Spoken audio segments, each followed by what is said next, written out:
Hello, I'm Allison Taylor Brown, Director of the Village Writing School, and we want to welcome you to our online Historical Fiction Summit.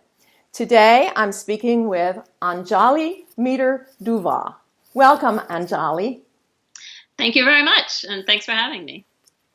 So, let's begin with your own experience and your wonderful first novel, Faint Promise of Rain. Do you have a copy of that with you? I do. I always have one with me. All writers should. Luckily, only one book for the moment, so does that work? Can you Yes, see it? it's There we great. go. Yeah, The we whole, can see it. It's lovely. It's a lovely cover. thank you. Actually, it was a friend of mine who designed it. I was lucky enough to work with somebody I knew. Great. So, So you had a distant past yep, with very different racial and religious and cultural norms and very different roles for women. Can you just tell us, first of all, about those differences? absolutely. So the book, Faint Promise of Rain, takes place in 16th century India. In a fairly remote part of India, still remote now, even more remote in the 16th century, part called Rajasthan, which is a beautiful, beautiful state. It's a desert area in the northwestern part of India, going towards Pakistan. And so, 16th century, India, Western India, very sort of foreign, kind of doubly foreign for Western readers, both in time and in place. The story is set in the tradition of Hindu temple dancers. And so these were girls and women who danced as part of a worship of a deity. And they lived at a temple, sort of special quarters behind the temple, because in India, temples are they're dedicated to a specific deity. So in this case, it's the Krishna temple. And they are either born into this tradition because their mother was what's known as a devadasi, literally means a servant of God, or they were brought to the temple and basically either sold or mostly just kind of dropped off and given to the temple by families who, for various reasons, chose not to keep their daughters. For all kinds of reasons you can imagine, poverty, not having to pay a dowry later when they get married, or even because they felt it would be auspicious and bring good fortune to their family to make this, gift to the temple. So these girls and women would grew up and lived at the temple, and they played a role of, they were literally considered vessels of the divine. So they were sacred as long as they were in this role of dancing at the temple and performing some of the rituals around the deity and the temple. But there was another side to their existence, and that side is the one that a lot of people have the most trouble with, which is that their upkeep was paid for by patrons, and these were wealthy men from the city who would come and who would basically kind of bid on a young girl before she became of age, and make a payment to the temple, and then that girl would become theirs to do as they saw fit with when she was, after she got her period, basically, when she was considered a woman. And the girls still lived at the temple, but they would be summoned to these wealthy men's homes and would have to go and fulfill those duties. And so, in that respect, there was another side to their existence. So they were on the one hand sort of sacred, and on the other hand, abused and also linked with sex and linked. And if they had spent the afternoon or evening with their patron, then they were considered unclean and then could not on the same day perform the rituals and the dance in the temple. A great irony, I think. And so this is a very complex tradition, and it took place not only in northern India, actually mostly in southern India, and it went on for centuries. Ultimately, it was banned, by law across all of India, but not until 1988. So, yeah, pretty recently. And so this is the world in which the story takes place. A little girl is born into this tradition.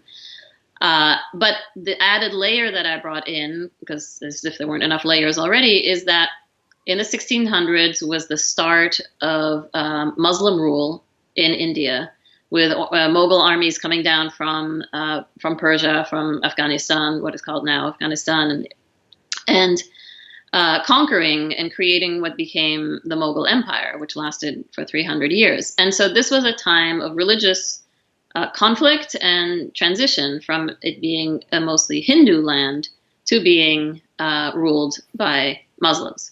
And there was a lot of fear and concern about the future and about traditions and all kinds of things you can imagine, because those still happen today.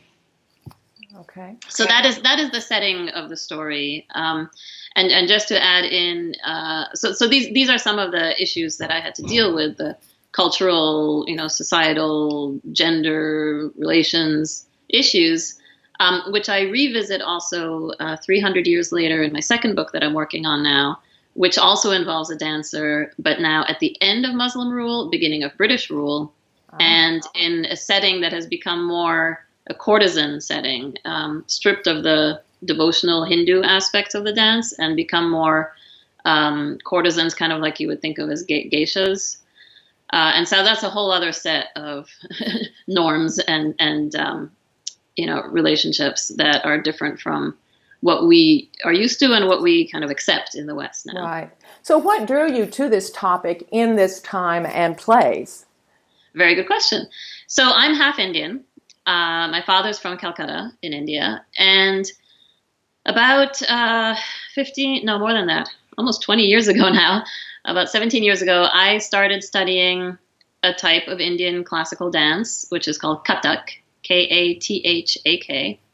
And it comes from North India. And it's beautiful. I mean, you can see it now. You can look it up and there's performances. It is a very percussive dance, dance barefoot with little bells around your ankles.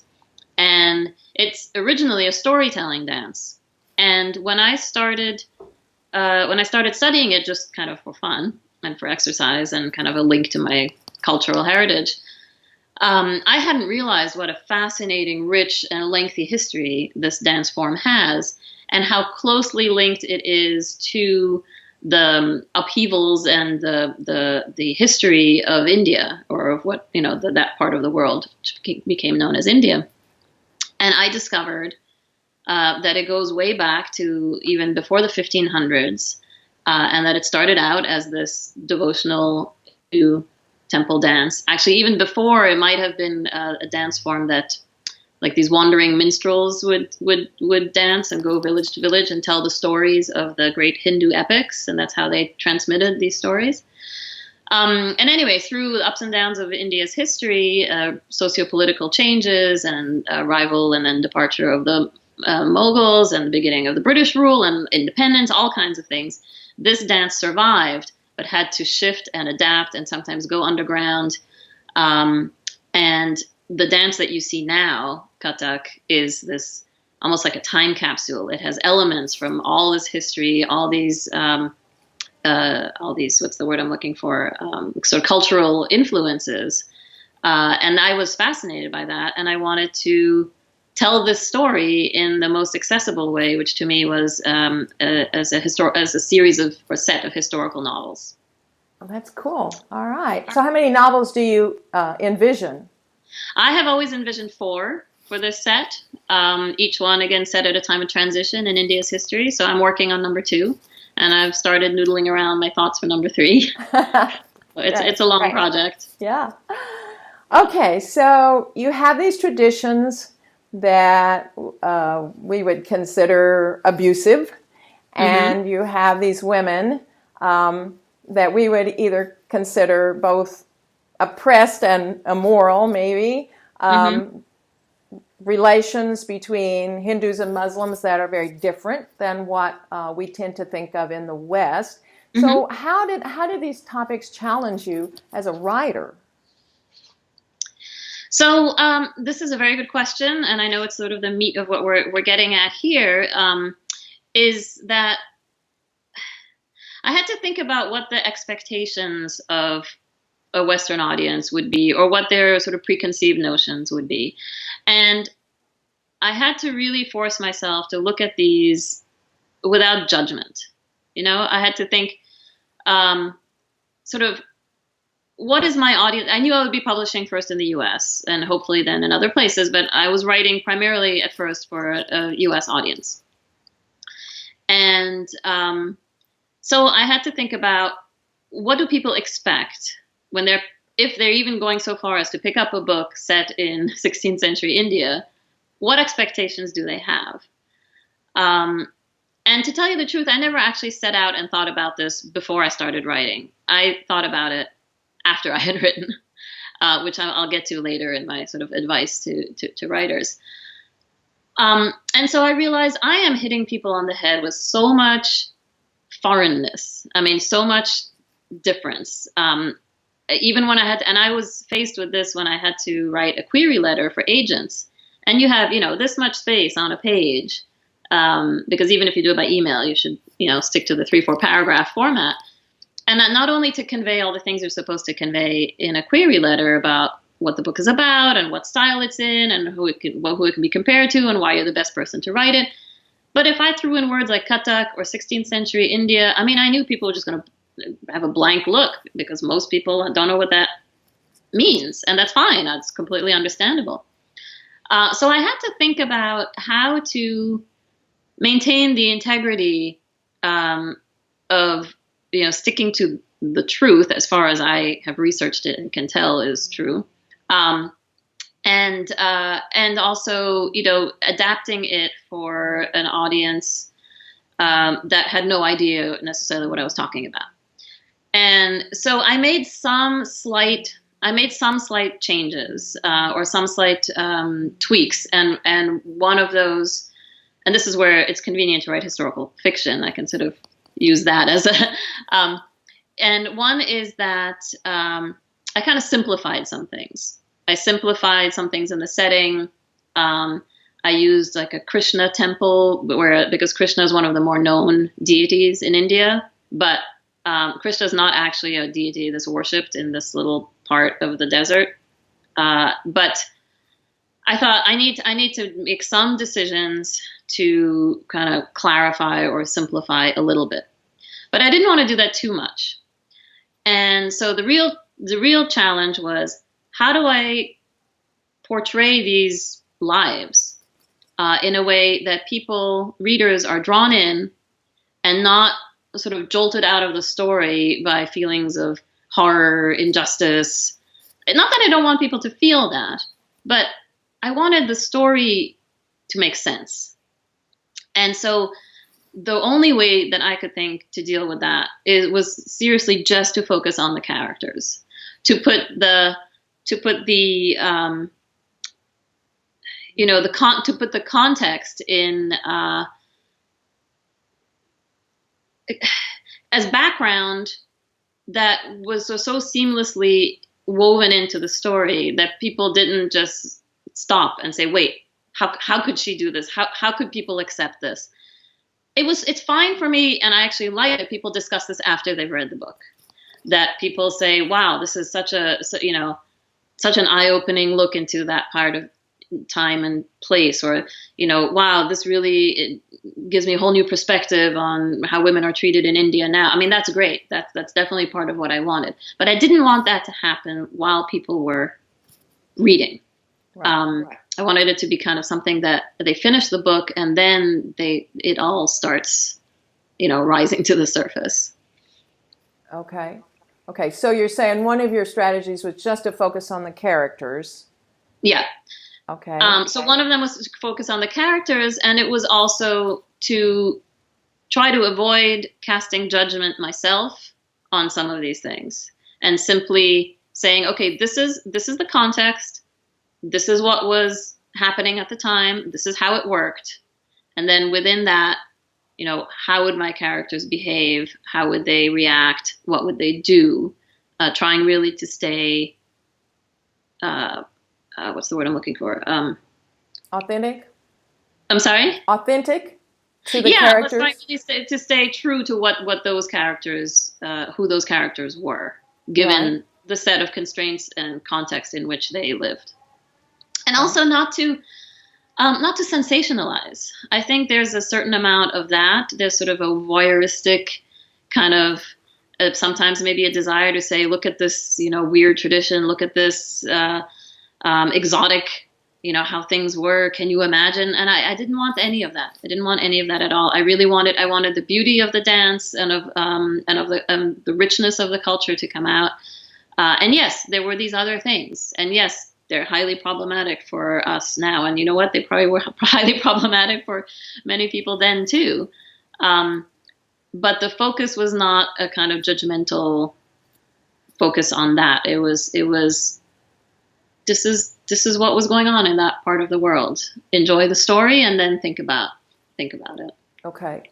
Yeah, because as you say, for your characters, they wouldn't have been shocked by any of that, because that was their context and that's where they lived. And so you can't stay in your character and look at it as an outsider, right? Right.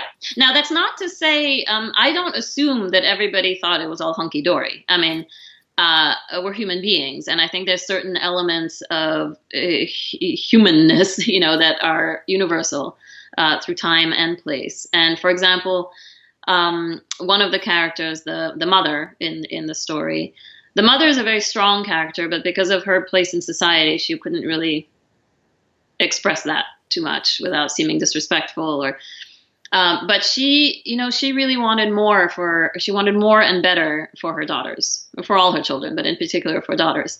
And I had one reader tell me afterwards, and she talked to me about having read the book, and she said, I found Girija, which is the name of the mother, I found Girija to be too feminist. I don't think that, people thought like that at the time.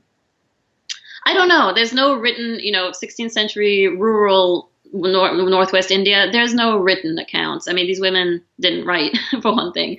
And so I can't, nobody knows what they really felt or thought. I have to just assume. And I have to assume as a mother myself that even, 500 years ago, a woman would have wanted more and better and opportunities for her child. And to me, that just seems like a universal. Maybe I'm wrong. But that's a choice that I made. Our characters are individuals, right? And so in any time and place, there are individuals who are thinking ahead of their time, right? So I'm with you there. Did you ever feel hesitant to include something in the book? So I don't want to give a spoiler here. I have to figure out how to navigate this tricky without giving something away, but I'll try. There was one thing. For the most part, no. For the most part, I did not feel hesitant because I thought this is the way it was. I'm not gonna change it just because I feel uncomfortable. I think other people feel uncomfortable.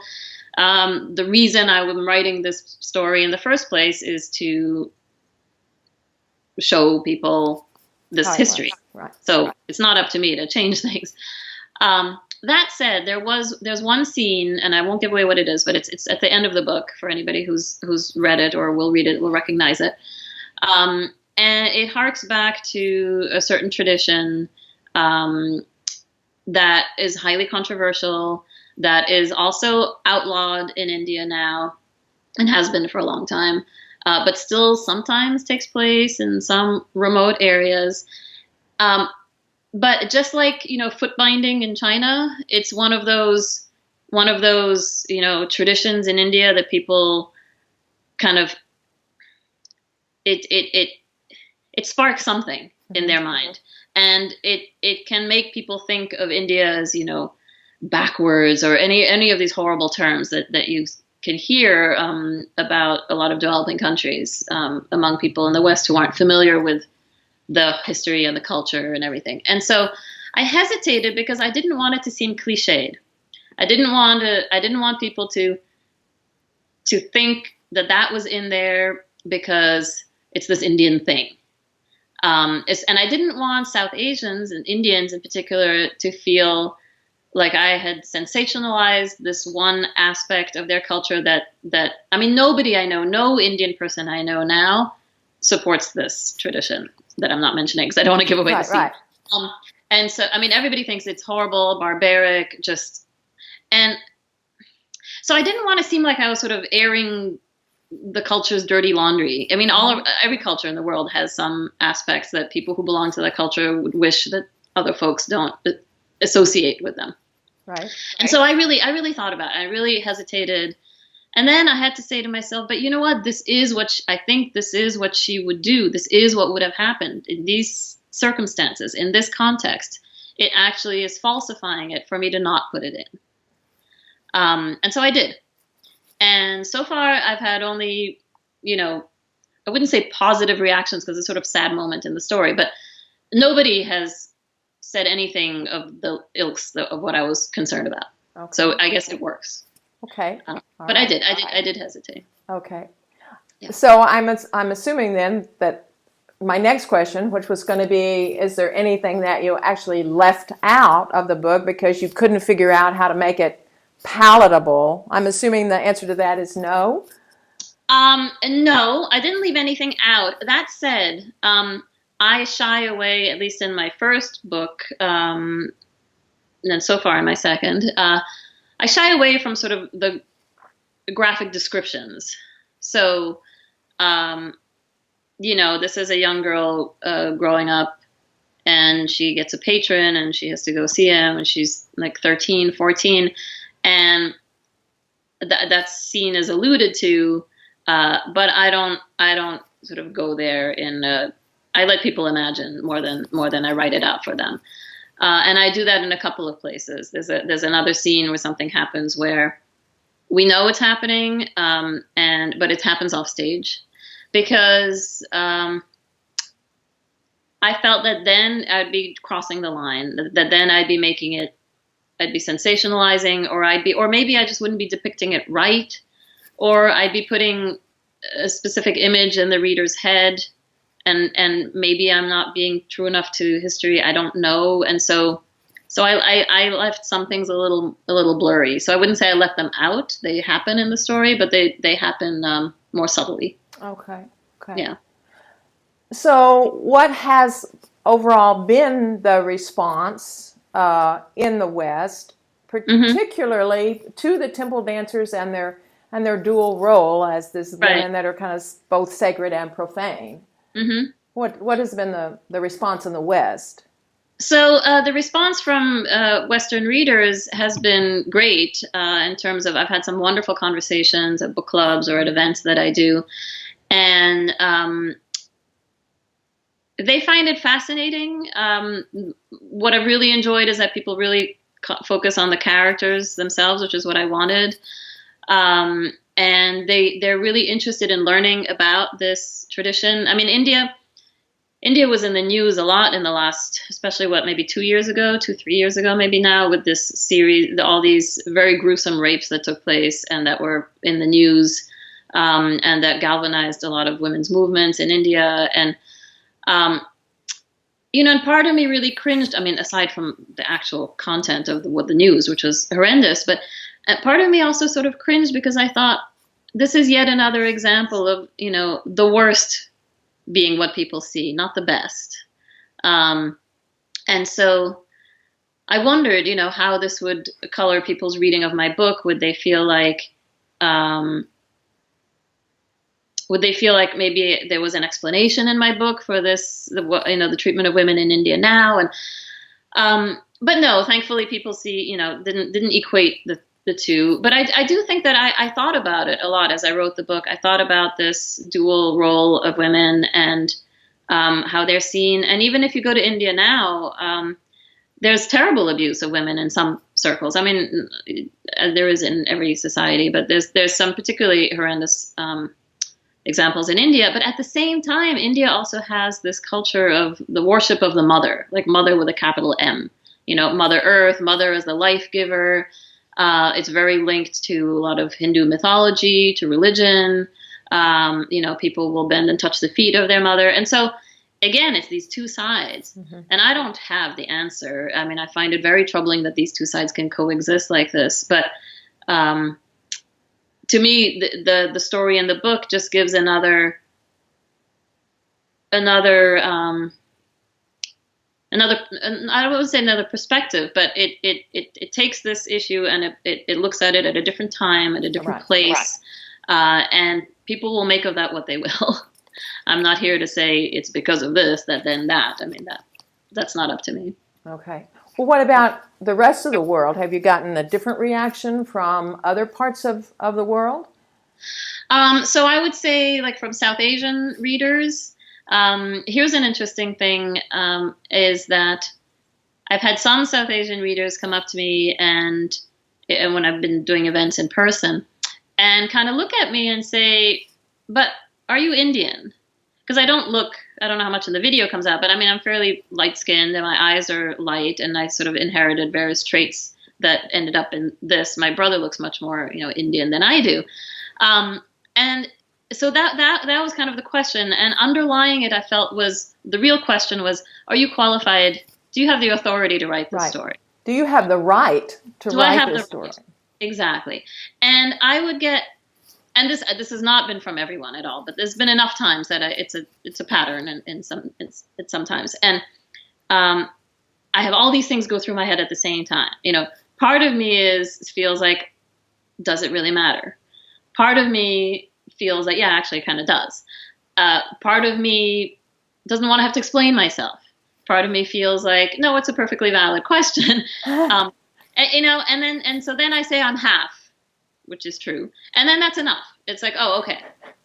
And that kind of irritates me, but also I feel kind of proud. It's very complicated. Anyhow, so that's, once people get past that and sort of establish that, yes, I have the authority to write this story. And I'm also a dancer. I study this type of dance. And so, then, some people tell me they've actually learned a lot from this. Even Indians didn't know this part of this history. And I appreciate that. I like that I've been able to teach somebody something. So far, nobody has said kind of, why did you have to write about this? Or nobody seems to have taken offense or, so that's good. So, all in all, thumbs up. Okay. I feel like, okay, I did what I wanted to do. Yeah. And won an important award, and yeah. So you've learned some things, and Sure. So what are you doing differently now with your second book? What am I doing differently? So do you want me to sort of address advice to writers at the same time or separately? Yeah, that's fine. Yeah. So what I'm doing differently, I'm not doing a whole lot differently, except craft-wise I am, but that has nothing to do with the subject matter. It's just that I learned so much in the process of writing my first book that in terms of how I structured the story and outlined and created the character arcs and the narrative arc and all that, I put much more thought ahead of time into my second book than I did my first. With my second book, one thing I am doing is I'm asking, it's set in a different city, in a different part of India that I visited, but I'm not very familiar with. I spent a week there last year on a research trip. And a lot of my characters are Muslim in the second book. And I'm not. My father's family is Hindu. And so I'm treading cautiously because I want to make sure that I'm depicting things correctly. And so I do have a couple of, sensitivity readers or whatever we want to call them, folks who are from that city, Muslim folks from that city who will read my book just to make sure I didn't, stick my foot in something and depict something incorrectly and that's something I didn't do with my first one because I didn't really feel I needed to. But I am doing that for the second. But in terms of kind of what I would advise people to do when writing their own stories set in the past, recent or distant, tackling sort of thorny issues of race relations, religious relations, gender relations, anything that might be a struggle for audiences now to kind of grasp and accept and move past in order to enjoy the story, is my main advice is to really, really consider why you're writing this. Why are you writing this story, and why are you including these elements? And that's something I don't think you should necessarily do that before you start writing. I think that can really hamper your first draft. I think thinking about the audience and why I'm writing this and all that can really paralyze a writer. So I would say at first, just, write the story you want to write and write it how you want to write. And you don't have to show it to anybody, and just get it out there and do what you want to do. But then in the revision process, really sit and think, okay, I've written this thing. Why? Because I'll give you an example. There was a woman who came up to me at a conference. I think it was the Writer's Digest conference last year in New York. And I had run a session, not quite on this, but it was called Authority and Authenticity in Culture-Specific Writing. This whole question of, writing the other, whether the other is you or another other, and who has the right to tell what story and all this. It's very emotionally charged conversation. It can be, people can get very defensive. And so I wanted to make sure that we had a very open and friendly, honest, transparent discussion in the session, which I think we did. Various people came up to me afterwards. And I said the same thing. I said, really think about why you're writing the story.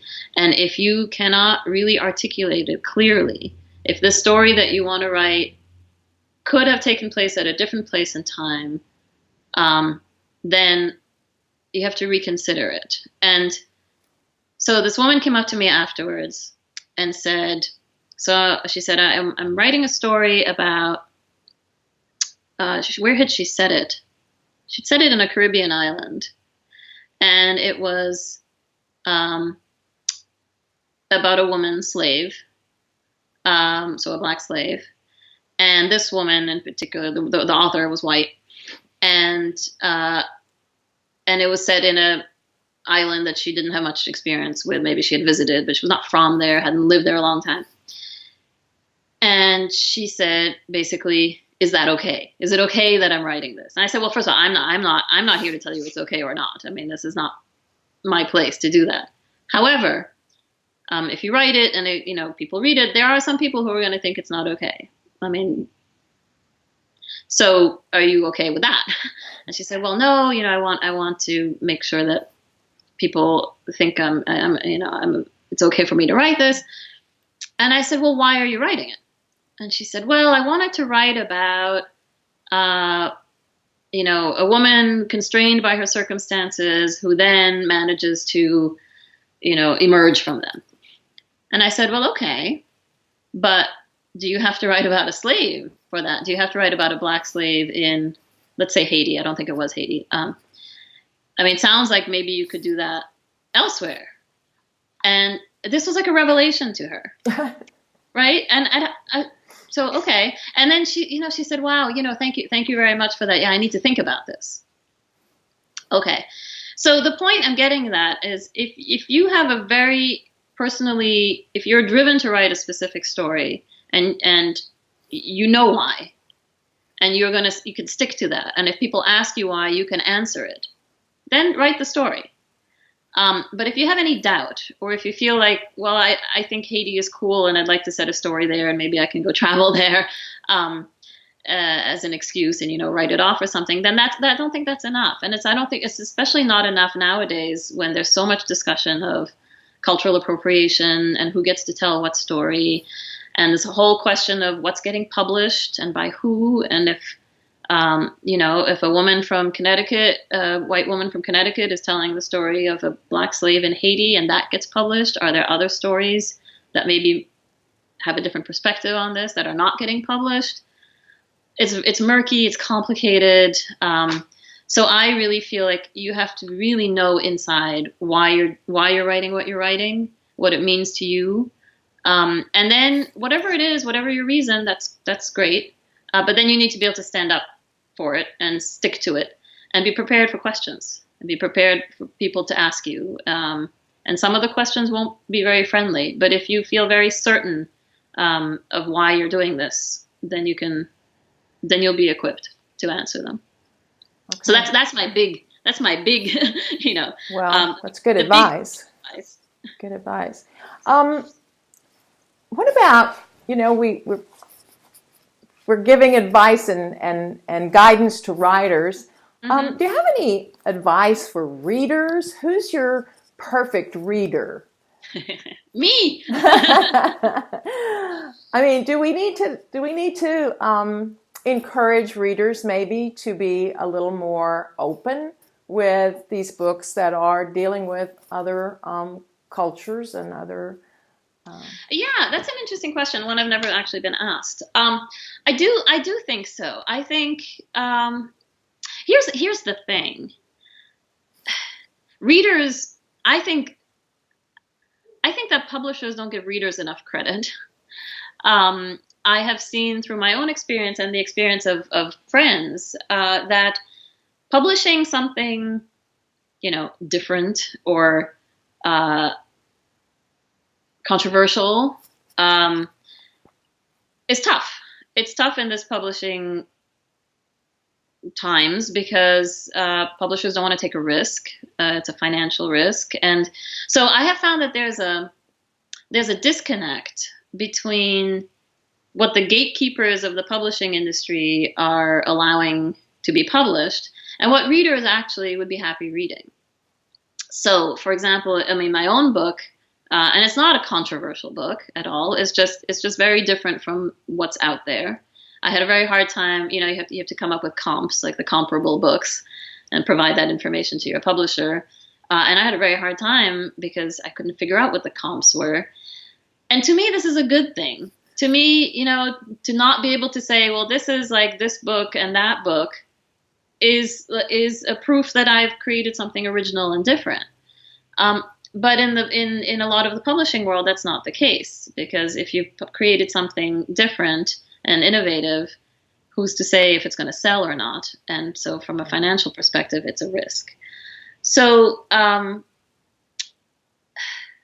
so I have no complaints about readers. I have complaints about the publishing industry. I think readers are very interested in learning from what they read. I think they're very interested in picking up something different. And I mean, not everyone, obviously, but overall, I've had such lovely response from readers, including people who said, I knew nothing about this time and place, and I loved your book. And that's the best. That's the best compliment my writing can get. That somebody felt compelled to pick it up and to say, "Hey, what's this all about?" And then some people have told me then they've gone on to look up things about Hinduism, to go to a Kathak dance performance, to do all these other things, and that's exactly what I wanted. But let me tell you, it was really hard to get this book published because so many editors wrote back to me after a couple of paragraphs praising the book, the writing, the story, basically saying, we don't know how to sell this, and we don't know if it will sell. It's a beautiful book, but it'll be a hard sell.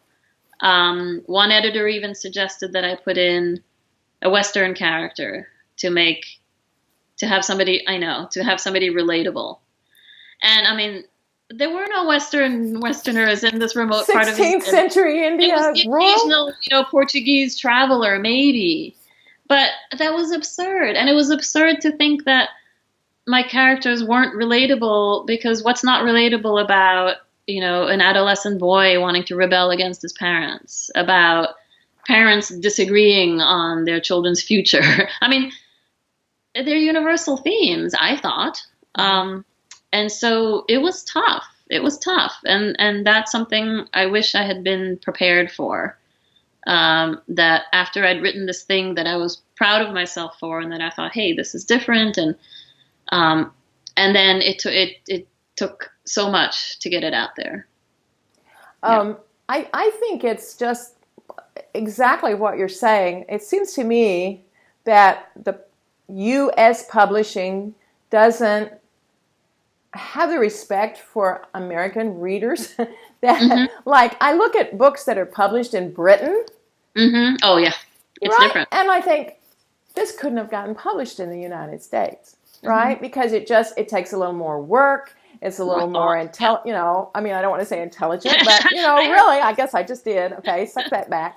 But really, it's frustrating to me that it seems like it's hard to get these really thoughtful books published in the U.S. So good for you. So what was your kind of path? I mean, did you query a ton of agents, or what do you mean when you say it was hard to get it published? I had an unusual path, and it's actually, I often speak with my agent at conferences on this and sort of the publishing journey that I took, because I think it's important for people to realize the different options that are out there. So so I met I got an agent after a couple of years of querying, and then I eventually met her at a conference, the Grub Street Muse and the Marketplace conference here in Boston. And she shopped it out for 2 years to publishing houses, large, small, all kinds. And I got a series of what I call these good rejections. So saying lots of good things about the book, and then saying it's not good for our list, it's too literary, all kinds of other stuff. And so my agent, suggested this alternate path. I did not want to self-publish, mostly because I really wanted my book to be distributed in bookstores and libraries. That meant a lot to me. And I wanted a press of some kind. So she suggested this hybrid press called She Writes Press. And at the time, it was just getting launched. It was just starting. I was in maybe like the second batch or maybe third batch of books that they published. And their model has changed a bit now. But this was I signed with them in 2013. And I like that they took, and this is a whole other conference topic, but I like that they took sort of the best of the traditional publishing world and the best of self-publishing and kind of created this hybrid. So they were, smaller and more flexible and more nimble. They had a shorter timeline, much more collaborative with the author, and various other benefits. Distributed through Ingram Publishing Services, so major distribution. And the only down thing for me was that there wasn't much, at the time, they didn't have much marketing support, so I had to do a lot of that myself. But they created this beautiful, very professional. I go to bookstores and they can't tell. Right. This is a book. It's a book. It's a well-published. It's beautiful. It's a quality object, physically. And, another thing I liked about them is that I didn't have this pressure to get, these great sales numbers in the first 3 months, and then, or risk feeling like I wasn't earning out my advance. There were all these pressures that were off because of this different approach.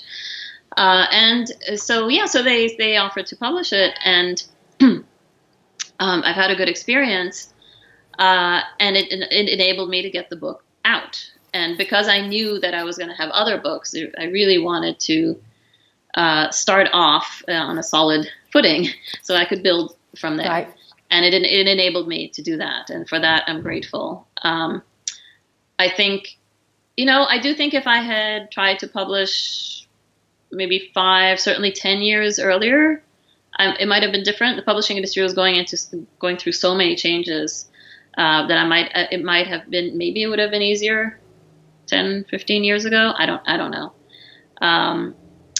So I found something that worked, and ironically, this hybrid approach has been my approach to pretty much everything, including just myself, my hybrid self.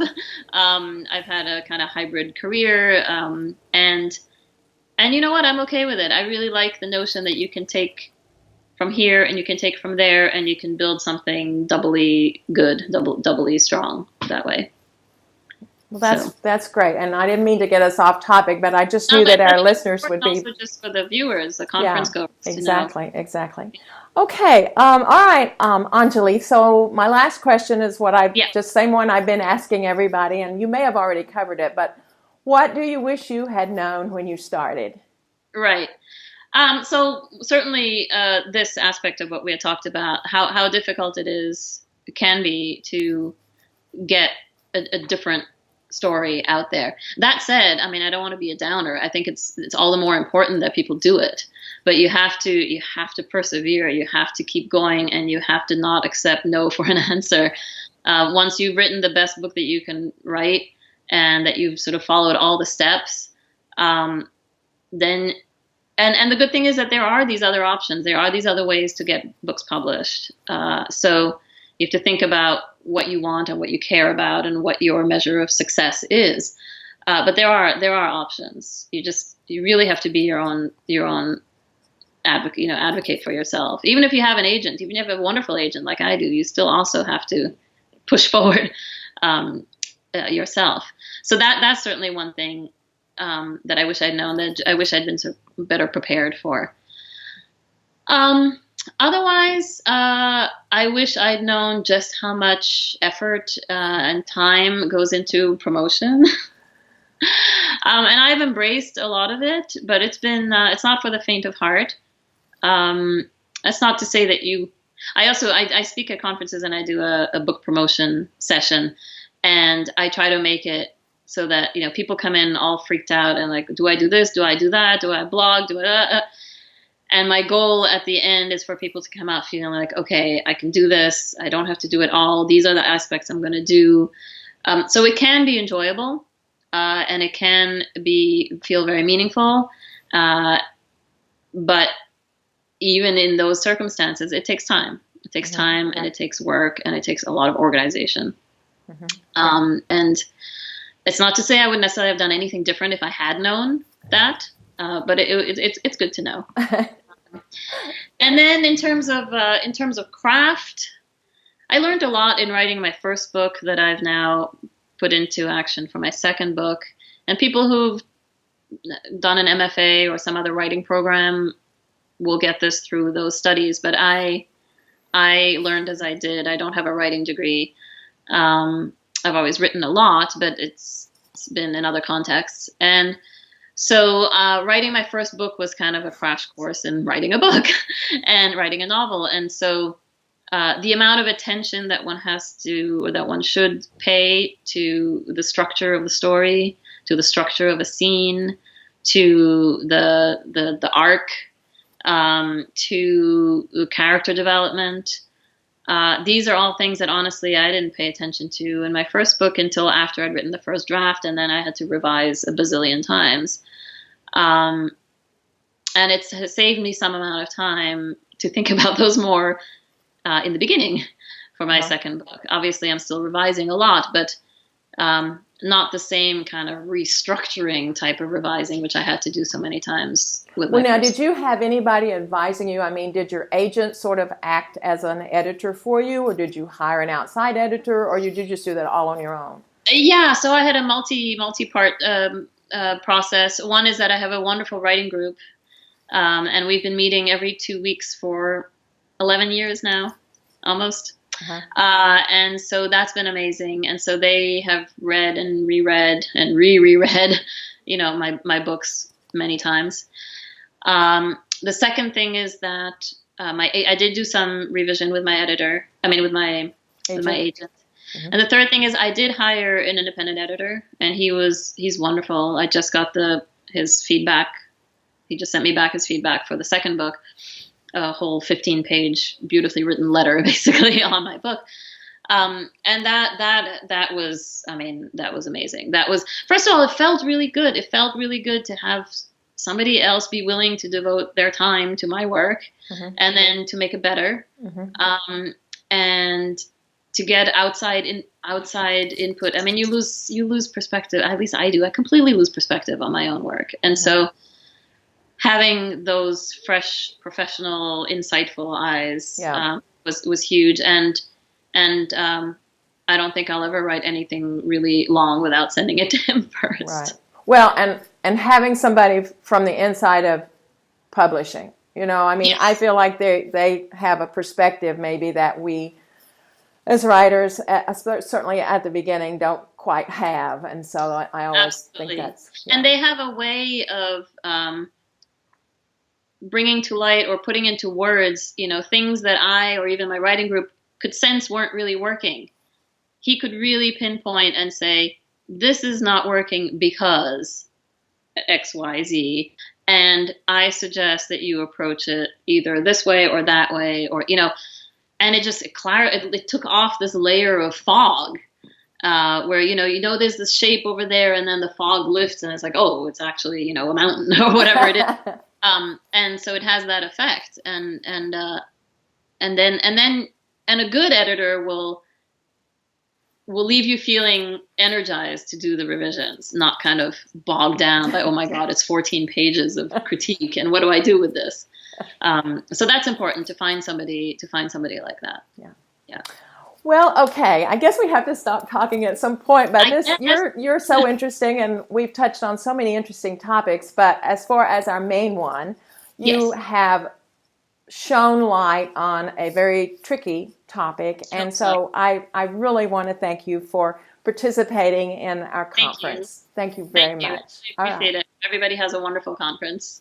Okay. All right. Bye-bye. Thanks, Allison. Bye.